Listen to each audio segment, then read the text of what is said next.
তৃণমূল বিধায়কদের সই জালিয়াতি আর এবার তৃণমূল কংগ্রেসের পরিষদীয় দল কি তাহলে এই ইস্যুতেই ভাঙনের মুখে গেল?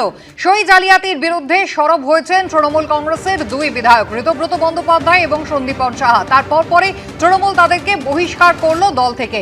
সই জাল বিতর্কে দুই বিধায়ককে তৃণমূল বহিষ্কার করলো। দল বিরোধী কাজের অভিযোগে এদেরকে দল থেকে বহিষ্কার করা হয়েছে।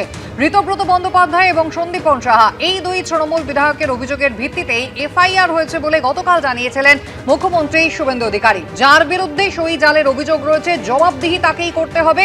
বিধানসভার সই জাল বিতর্কে মুখ্যমন্ত্রীর নিশানায় এবার অভিষেক বন্দ্যোপাধ্যায়।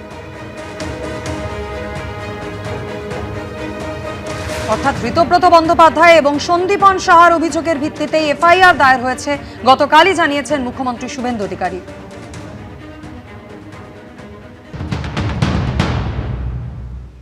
তৃণমূল কংগ্রেসের সাধারণ সম্পাদক তিনি একটা রেজুলেশনের কপি পাঠান 70 জনের এমএলএ সই করা।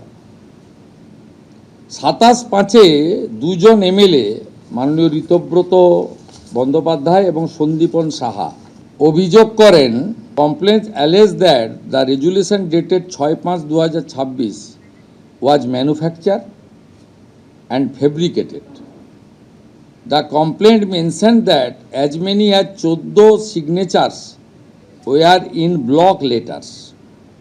টিএমসির দুজন এমএলএর অভিযোগের ভিত্তিতে স্পিকারের নির্দেশে প্রিন্সিপাল সেক্রেটারি হেয়ার স্ট্রিট থানায় একটি এফআইআর করেন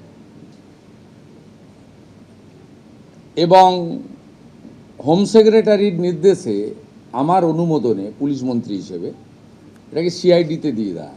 সিআইডি 13 জন এমএলএকে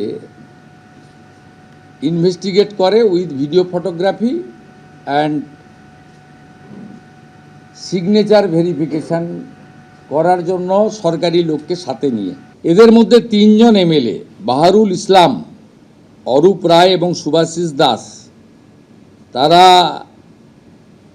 ভিডিওগ্রাফি এবং সিআইডিকে বলে সই আমাদের নয়।